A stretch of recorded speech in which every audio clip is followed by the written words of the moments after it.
Golden Gate Quartet. Retrouvez tous leurs fabuleux succès.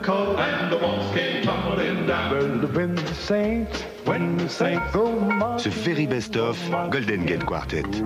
60 ans de légende, 60 ans de succès.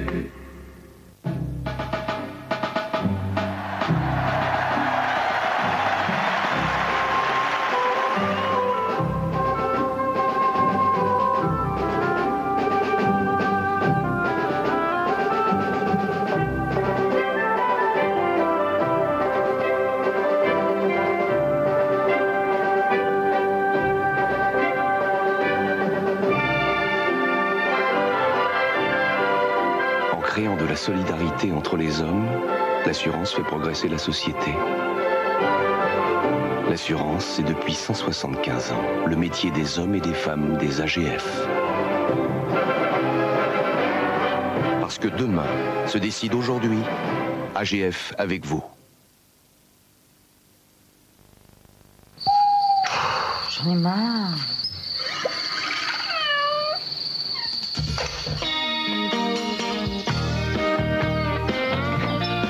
Passez des nuits de rêve et vous réveiller rayonnante, Nana a créé Nana Good Night, une nouvelle serviette de nuit incroyablement confortable et efficace. Plus longue qu'une serviette normale, avec des clips, Nana Good Night, la nouvelle serviette de vos nuits.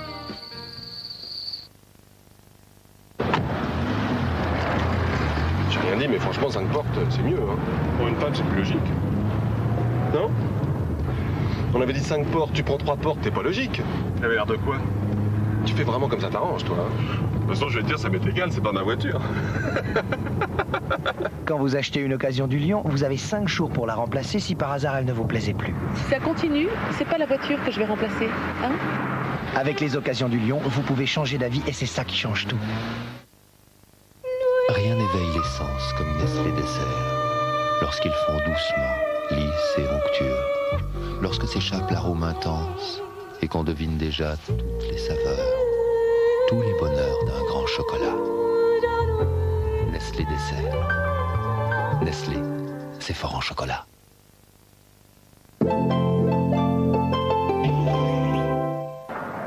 Tension artérielle, minimum 20, maximum 24. Pouls 121. Température 42 dixièmes. Hé, chef!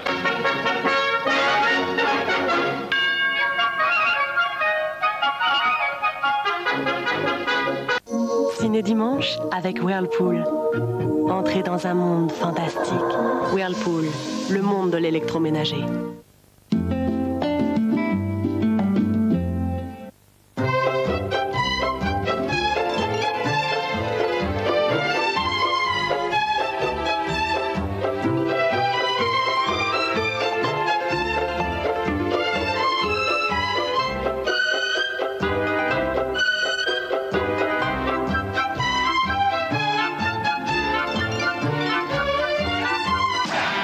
Le 14 mars, Apple lance Power Macintosh. Vous n'en attendiez pas tant du futur. 3617 Eurydill. Pour tout connaître d'une entreprise, consultez sa carte nationale d'identité sur 3617 Eurydill. 3617 Eurydill, le registre national du commerce et des sociétés sur Minitel.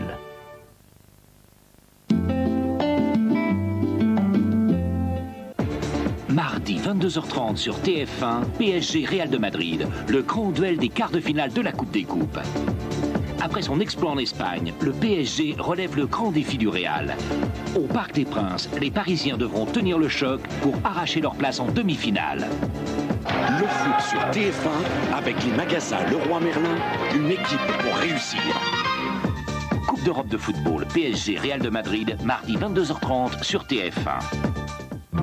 Les mineurs en fugue payent parfois très cher le prix de leur liberté. Lundi, des jeunes en difficulté ont choisi Perdu de vue pour leur lancer un appel à la prudence. Février 1992, un avion s'écrase au Sénégal. Un des premiers sauveteurs, Mamadou Konta, prie chaque semaine sur les lieux du drame. Son plus cher désir, retrouver les personnes qu'il a sauvées. Perdu de vue, c'est aussi des retrouvailles et des moments de bonheur à vivre ensemble. Rendez-vous lundi, nous avons toujours besoin de vous. Perdu de vue, présenté par Jacques Pradel, lundi 20h50 sur TF1.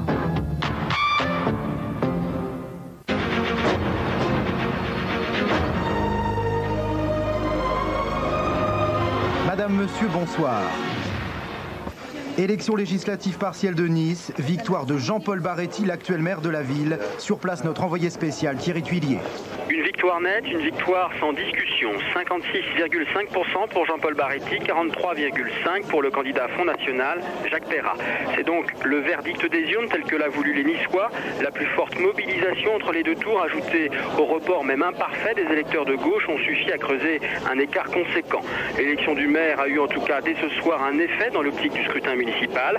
Jean-Paul Baretti a annoncé qu'il serait candidat à sa propre succession, alors que Jacques Perrat, qui a avoué sa lassitude, a décidé de prendre du recul avec le Front National. Il ne sera donc pas le candidat de Jean-Marie Le Pen à l'élection municipale de 1995, mais rêve désormais d'une liste composée de divers droites et de socioprofessionnels.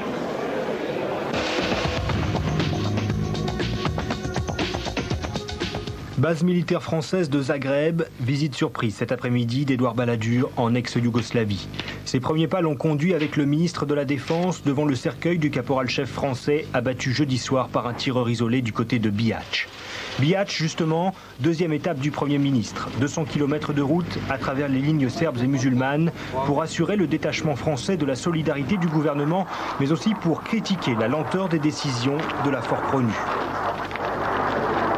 Je crois indispensable que le circuit des décisions prises par les Nations Unies soit tel que l'on puisse assurer dans de bonnes conditions l'efficacité des ripostes quand il faut riposter.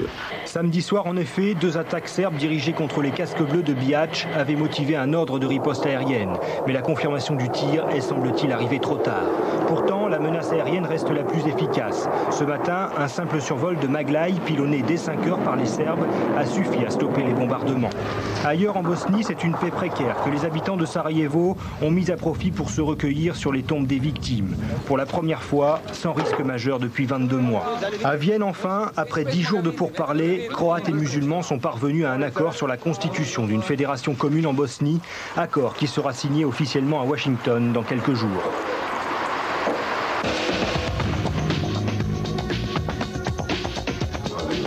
Le gouvernement israélien interdit 2 mouvements extrémistes juifs et les déclare organisations terroristes. Par ailleurs, les soldats de Tsahal pourront désormais ouvrir le feu sur les colons qui attaqueront des Palestiniens dans les territoires occupés.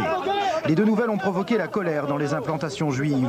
Le Car et Kahanaï, les 2 groupuscules interdits, ont quant à eux déclaré qu'ils poursuivraient la lutte dans la clandestinité. Le LP juge favorable ces décisions, sans pour autant accepter une reprise des négociations de paix.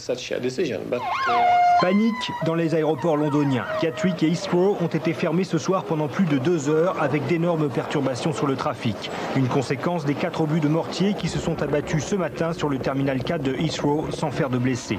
Comme lors des 2 attentats précédents, les obus n'ont pas explosé. Problème technique ou volonté délibérée de l'IRA de ne pas faire de victimes. Toujours est-il que les autorités se demandent comment protéger efficacement le périmètre de 16 km de l'aéroport.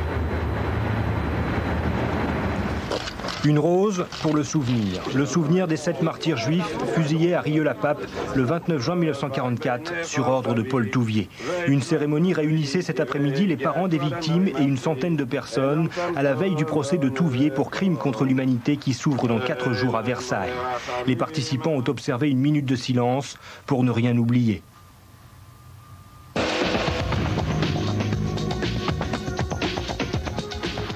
Des nuages dans l'horizon du Premier ministre. Révision de la loi Fallou, plus crise des pêcheurs, plus MIG jeune, égale moins de popularité pour Édouard Balladur. Pour la première fois depuis son arrivée à Matignon, le Premier ministre voit en effet sa cote de confiance devenir négative. 47% de mécontents contre 45% de satisfaits au baromètre IFOP journal du dimanche. Même tendance dans le sondage mensuel CSA Le Parisien. Quant au tableau de bord, BVA Paris Match, il révèle que 58% des Français pensent qu'Édouard Balladur cherche à les endormir. Consolation tout de même pour l'actuel Premier ministre, il reste reste à droite le meilleur des présidentiables, même si là aussi l'érosion est perceptible. Après la baladure mania, va-t-on entrer dans une ère crépusculaire pour l'ex-chouchou des sondages? Les 2 tiers des Français prévoient en tout cas une crise sociale majeure dans les prochains mois. Presque la moitié d'entre eux se disant prêts à y participer. Dans une telle hypothèse, l'actuel Premier ministre pourrait sans doute ainsi compter ses vrais amis. Une centaine de jeunes ont provoqué ce soir des incidents à Vénissieux et Lyon. Bilan, 3 policiers blessés, 8 manifestants interpellés. Audition de Bernard Tapie samedi à la PJ dans le cadre de l'enquête sur l'assassinat de Yann Piat. Nouvelle réunion demain du G7. À cette occasion, Bill Clinton souhaite créer les bases d'un plan anti-chômage pour l'ensemble des 7 pays. Nelson Mandela reproche au gouvernement de Frédéric de Klerk un abus de pouvoir en prenant des décisions importantes sans le consulter. En Allemagne, coup d'envoi de la campagne électorale avec l'arrivée du PDS, ex-communiste, qui risque de gêner la réélection d'Helmut Kohl. En rugby, quelques changements dans la composition du 15 de France. Olivier Roumat disparaît de l'équipe et cède sa place de capitaine à Philippe Saint-André. La deuxième ligne revient à Bouzé et Merle. Le dernier match du tournoi des 5 nations aura lieu samedi prochain à Murrayfield contre l'Écosse.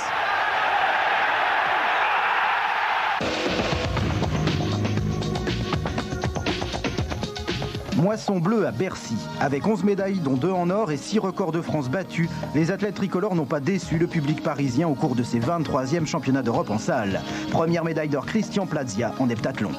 C'est une année intéressante pour moi parce que c'est plein de nouveautés, c'est plein de sentiments, c'est plein d'émotions, c'est plein de passion et moi je marche à ça. De son côté, Daniel Sangouma triomphe sur 200 mètres, une distance que l'athlète français n'affectionne pourtant pas. C'est un championnat d'Europe à Paris et devant un public fabuleux. Et ça, il fallait quand même pas le louper. A noter également la belle performance de Jean-Charles Jiquel qui améliore son propre record de France de saut en hauteur avec un essai à 2,35 m. Des résultats français à confirmer. Rendez-vous en août prochain à Helsinki.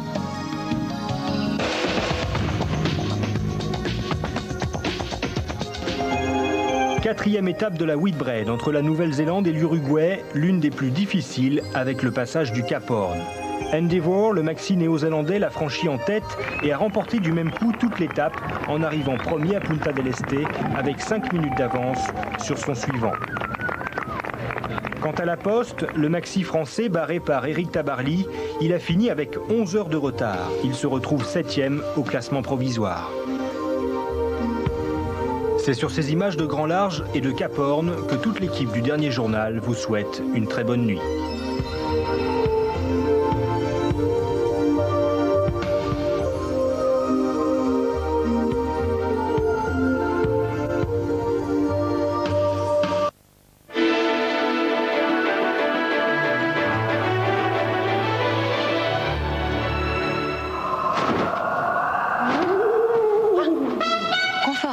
Électroménager, le soleil dans la maison. Bonsoir, que va-t-il se passer les 5 prochains jours? D'abord, il ne fera pas froid, il fera même plutôt doux. La moitié sud sera sous le soleil et la moitié nord plutôt sous les nuages. La situation va fort peu évoluer. Vous voyez ici, il y a l'anticyclone des Açores. Il pousse toujours un bras vers nous, effleuré sur son flanc nord par les perturbations du flux polaire qui vient de l'ouest. Mais enfin, le sud sera bien protégé et le nord beaucoup moins. En voici la preuve avec les prévisions de Météo France pour les 5 prochains jours. On commence par la moitié nord. Demain, après une matinée bien grise, les éclaircies devraient revenir sur la moitié nord. En revanche, mardi, attendez-vous à des nuages, peut-être quelques petites pluies. Mercredi, en principe, le soleil devrait revenir, mais doucement. C'est pareil pour jeudi. En revanche, vendredi, on va replonger vers les nuages et la pluie. Quant aux températures, comme vous le constatez, elles sont douces pour demain, 14 de moyenne sur la zone, c'est bon. Elles vont baisser jusqu'à mercredi, 11 degrés, ça ce sont les normales de saison, et elles remonteront ensuite, mais on ne sera pas loin du printemps. Pour le sud maintenant, oh bon, ça va aller très vite, parce que lundi, mardi, mercredi, jeudi et vendredi, c'est du beau temps, après peut-être dissipation de quelques brouillards matinaux. Quant aux températures, elles partiront de 16 degrés, valeur plancher de la semaine, ce qui est bien agréable, pour atteindre 20 degrés en moyenne sur la moitié sud vendredi. Cela signifie que dans certains endroits, on dépassera les 20 degrés et on sera toujours près du printemps. Je reste près de vous. À demain. Conforama, électroménager, le soleil dans la maison.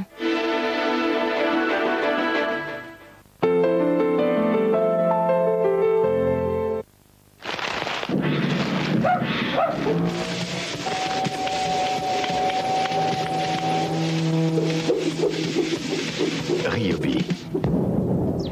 Faire mieux que les autres.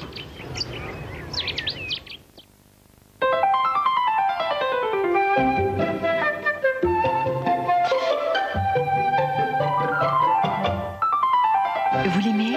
Donnez-lui César. De délicieuses viandes sélectionnées avec soin et toutes les vitamines et sels minéraux dont il a besoin chaque jour. César, pour l'aimer comme il vous aime. J'ai rien dit, mais franchement, 5 portes, c'est mieux. Hein. Pour une femme, c'est plus logique. Non?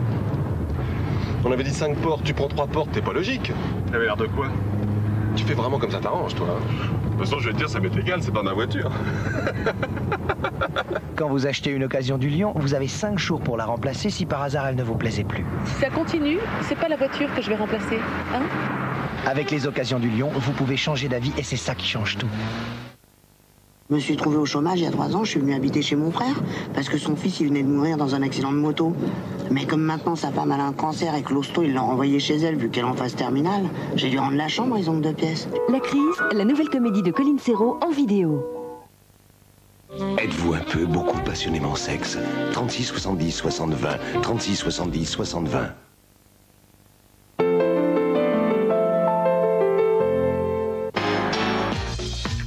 Dans les villages perdus du sud-ouest, les bouilleurs de cru font leur dernière tournée.